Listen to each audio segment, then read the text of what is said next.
Deci cei care mă urmăresc știu că eu fac conținut despre benzi desenate, dar dacă nu mă urmărești, să știi că fac conținut despre benzi desenate. Și recent am început să lucrez la o bandă desenată scrisă de mine și desenată de alți artiști. Acum o să le dau tag amândurora, unul a avut un rol mai mic, dar tot mi se pare că ar merita credite pentru ce a făcut, și cel cu rolul mai mare care va desena banda în sine. El chiar o să mai posteze câte ceva pe contul său de TikTok din ce mai desenează. Acum o să vă las câteva imagini să vedeți cam ce au desenat amândoi.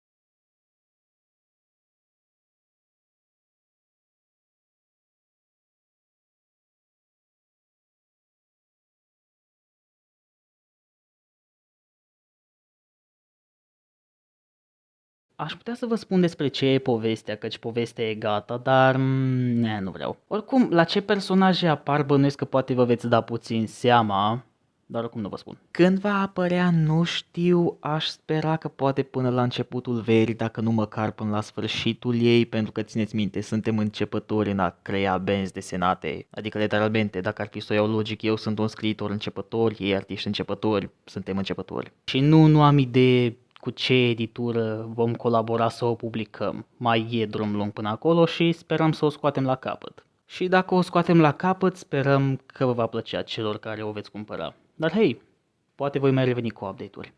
Pentru moment, atât.